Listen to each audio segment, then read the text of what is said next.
Right, obviously I'm going to do a graft, and I just thought I'd run through with you in real time, which will be a good thing for you to see how long it takes me. Now, I'm not the best grafter, as I said. As far as I'm concerned, where I benefit is I can know how to make up a cell builder really well. And as I said in my previous video, it's all in the builder. But there's certain things you can do to get good larvae ready. Obviously, you want a frame with the right age larvae in, and there is a method you can do that you can put you can partition off 3 frames in a hive, and you can basically regulate the area that the queen is in. That's the compartment she's in. In other words, I think 3 or 4 frames on one side, and the other 6 frames the other. You can regulate and put in a new frame every day at a certain time, and that will give you timed larvae. Now for me, I generally don't do that because I just find that I've got really good prolific queens that I do put frames in, but I put a frame in 9 shell over it, and when I'm grafting over 2 or 3 or 4 days, I know that during those 3 or 4 days there'll be enough larvae. This frame, for example, you can't really see inside. All you can see is probably that it's you're not going to really see much like that, but there's loads of larvae in there, and all you're going to see is there's a mixture. Now I quite like that, but I know that in that mixture there's some eggs and there's larvae that are too old, but I can find amongst them enough for what I want.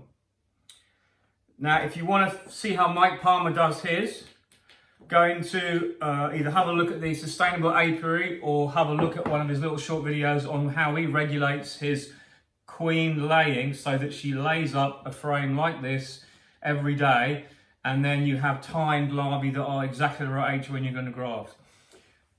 For me also, but because I do graft over 3 to 4 days and I stop for like a week, I think that is probably more difficult to time for me, because I just think that they'd all come at once and I may not have enough. That's just my thoughts. I will give it a go next year, to be honest, but I need to make a hive with a nice clear partition down the middle, an excluded partition, properly done with a router, so I can get, without much, like a queen excluded section, so that then there's no build-up of comb or nothing builds on it. It's exactly the right bee space between each frame. That's what I want to do. And until I've got that, I can't really try it. But I will give it a go, and I'll compare the two next year and see how it works for me. So let's just get this done. I'm going to fill these up. This is the boring part. You can fast forward this. As I said before, I'm just grafting into straight cuts, dry grafting. My cell builder is ready. It's got a set in now. So I had a set in, I've just taken out. I did them last night. I've taken them out early today so I can get another set in today, and I'll take these out this evening after 4 hours. And that'll be enough to get them started. And these will then be distributed to finishes tonight. And I've got 2 finishers ready, so I'll get 2 bars in each finisher. The problem I've got at the moment is I'm running out of finishers, and I'm running out of time, and I'm running out of everything, so I've got to just push whatever I can. If I've got a 10 frame colony, I'm reassembling that as a finisher, just temporarily, then I can split it in 2. All my splits have to be done within the next week, because also I've got to go and do work for some clients, and also I'm doing it by next week because all my queens I'm making now are going to be ready, and that is it. That is the final grafts. I may do one later, just for a bit of fun, to see if I can get one through. I may not. We'll see. I think if by doing what I'm doing now and planning it properly, I'll have enough grafts to cover all eventualities. And if there is a couple that don't make it, I will just amalgamate those with other colonies. Because at the end of the day, it's all about giving the bees time and giving them time to get ready for the winter, which is fast approaching.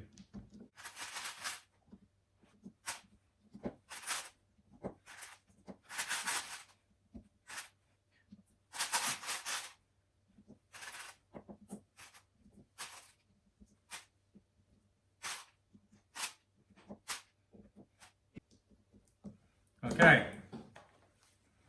I actually like to keep if I do get these ready in the morning, I like to keep them face down on the table for the day. And that means you can also test to see if any of them are loose, or they're going to fall out, because there is the time when some of these Nico cup holders do become a little bit old. But a lot of these have been washed probably 20 times now, maybe 30 times over 5 or 6 years. And most of them are absolutely fantastic. So I can only talk about the Nico. I've used the JZBZ cups. I found them absolutely great, but the only thing I found I didn't like about them was at the time, there wasn't a plastic bar that you could push the cups into.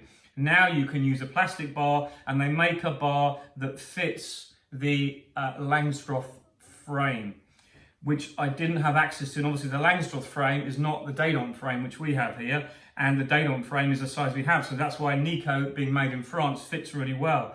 Because I can get 14 on a bar, and that's what I work with. So I generally, when I graft, I often just hold the frame. I've got my grafting tool, let's just get on with it. Plenty of larvae here, they're all growing very quickly. This is a brand new breeder queen from Stoffen I'm using today, and she's a hygienic and she's supposed to be good against Varroa. So I'm doing a lot of my stock with this one because this is the only one, I want to introduce this stock as quick as I can for next year. So I've got plenty of new genetics flying around the apiary next year, which will hopefully these will give me drones next year straight away. So these drones will already be flying around my apiary next spring, which is fantastic. If I leave this breeder queen a year or till next year, then I won't have, it's unlikely I'll have drones from her by the end of the year.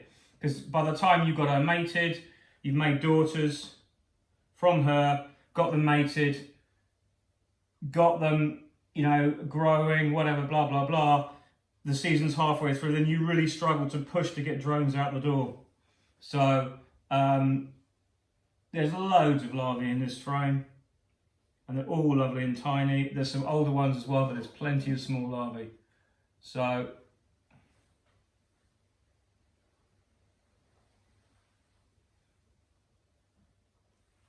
this is how quick I graft. I've got this nice set of kind of deluxe Chinese grafting tools that Alicia bought me as a little Christmas present, which are fantastic. The hold in your hand is lovely. It's a really nice hold compared to the other orange ones you buy. So worth a go. I do try other grafting tools. I have tried the JZBZ hook, which I didn't get on with in the slightest. I have tried making my own hooks. I have tried the German grafting tool, which is a similar thing. You're almost picking up each larvae. With this method, you really are scooping up that larvae on a puddle of its own jelly and just sliding it off into the bottom of that cup. So it's as though nothing's happened. It's as though the larvae is still sitting in the cell you've just taken it from. So it's easy as pie when you get good at it. I'm not saying I'm good, but what I'm saying is I'm efficient at grafting in the way it works for me. I've done quite a bit now over the last few years. I've been grafting for 5 years, I think now. So all I do is I don't wrap them in a rag, I just leave them there. You can see I put them there upwards. These doesn't matter if they fall flat now. That one is done, I just leave it there. That's all I do. I don't wrap a rag around it. Keep it damp, keep it moist. Oh, you can do if it works for you, but I've never had the need to do it. Just get them straight down there. If I was driving off for say half an hour, yeah, I probably would put them in a moist rag. But, you know, as I said, it's all in the builder, it's all in the jelly that builder's going to exude straight away into your larvae that are desperate for it. And as soon as you get them in that colony, if you've made it right, they'll jump on everything. And everything will be drawn up. And that's why if you want to go in 5 to 6 hours after, or maybe even 4 hours after you've done your graft, you will get a much higher strike rate before the bees start to reduce the number down of the larvae that they deem to have accepted. And if you left it, say for instance, 3 or 4 days more, what you would end up with would be around the 30, 40, maybe 45, maybe 50 cells accepted. But don't forget, less is more, and if you reduce the amount and spread your load quickly, you will get better quality. That's my argument for putting my cells into the finishers, is because I'm spreading the risk that if a rogue virgin got in my cell builder with the bottom of the colony open, with just being hopelessly queenless while it was building my grafts. So technically, once I put my grafts in, it's not hopelessly queenless, but while it was drawing those grafts out, if a virgin got in, it would tear down the whole lot, which does happen to people who use that specific method. If you use finishers, you spread the load, and your actual quality of cells is maintained at a very high level if you reduce the number of cells you're asking a colony to finish. So if you have a cell builder that's super strong, fine, they probably will finish 40 cells pretty well. I'm not saying it's going to be a lot less than what a single finisher would do, but I personally feel that if you get a finisher right, you can get even better cells from a finisher because you're spreading the load of the cell builder and starter. So it works out, I think, a little bit better. And to me, the risk is the biggest issue. I don't want the risk of losing cells, you know. I really like the fact that once you know the queen's beneath the excluder, and once you know that you've got it set up with some larvae above the queen excluder that the bees will be drawn to, they'll come and find your larvae anyway in the finisher. But if you can put a frame of open brood or small larvae in the finisher above the excluder, you will actually have probably better quality, because the larvae that are there will entice more nurse bees up to the area. And that's what I've done. I've just gone back in my finishers this morning and I've just adjusted them, so I brought up a frame of open brood to the top. The queen doesn't need to be there anymore anyway. She needs space down the bottom, so you're better off going and regulating your finishers, because then she can have more space to lay underneath, blah, blah, blah. Everyone's happy. It's about keeping the balance in the colony, okay? So that you are giving the queen plenty of room and you're allowing space for the queen to lay, but also you're moving away the larvae that are developing to an area where they'll benefit you better. And that's what I really think it's important about finishers. And at the end of the season, what I'm going to be doing next week, when these cells are out in the incubator, I then will divide my lot. I'll have about 6 or 7 finishers by the end of the next week. And I'll probably build one more, because I've got a couple of 10 frame hives down there that I can quickly convert to finishers, which is great. And if I needed to bring one in, I could, but I've got enough. And then I'll be breaking those down. I'll be taking the queen away in a box, in a nuke, and leaving 6 frames of bees. And then that queen will grow by the end of the year, and the one I leave, the part I leave, I'll requeen with one of these queens. So they'll accept that, no problem at all. And that's how you manage your finishers at the end of the year. The cell builder, obviously, I'm just going to reunite, because I know the queen is still there. I saw her yesterday when I made it up. It was absolutely fantastic. The first frame I pulled out, bang, there was the queen on the frame, easy peasy, she's out. I know there's only one queen in this time of year. I know there's no extra cells. I didn't really check much further, and look what happened. Straight away, she drew up loads of cells last night. So I went in there and just distributed them, and that's why I'm doing another graft today, just to get 12 hours ahead so I can get the other set in. What I've got at the moment is I've got a lot of nucleus colonies I've made with 3 frames of bees and brood, or 2 frames of bees and brood and 1 frame of honey, or a bit of the both. They're all now coming to terms with being queenless. They're all in an apiary up the road from here. Well, not all of them, but some of them are, the vast majority. So later on, I'm going to be going in there. I'm going to be cutting out queen cells after day 6, day 7. And that's the time when the bees can no longer make a queen cell with the larvae they've got. They will try sometimes still. They might find an egg on the periphery. There's a bit of a debate about how bees do this, that sometimes they say they can actually when they go into crisis mode, they actually slow down the incubation of eggs, or they can do something to slow that egg so that there's always a few eggs extra somewhere they can use to make a queen cell from if they really, really want to.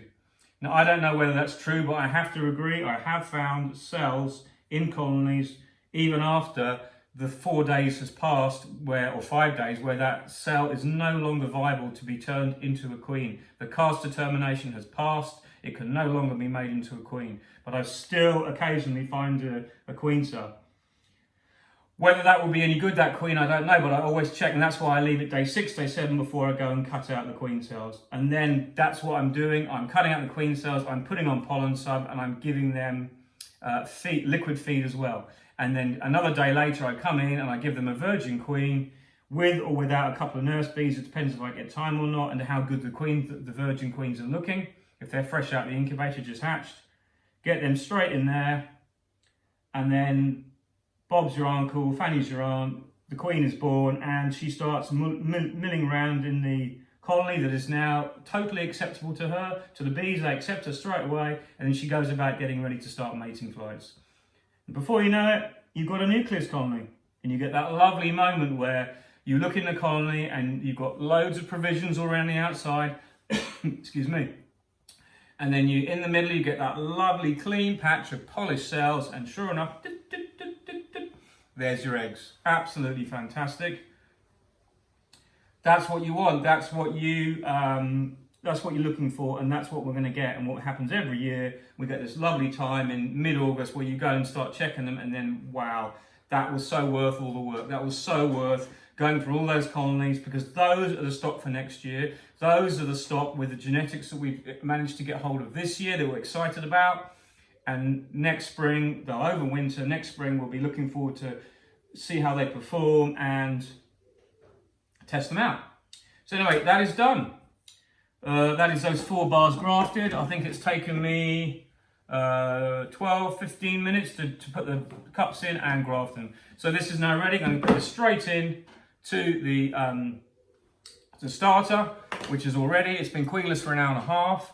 It's still had the feeder on. It's going to be continually fed. I've actually put 2 more frames of nurse bees in it today, because it was reunited nearly 2 weeks ago with the colony I took away from it and the queen. The queen was there and she'd had a week of laying, but all the brood she'd laid the week before that had hatched out. So I've got a lot of nurse bees in there anyway.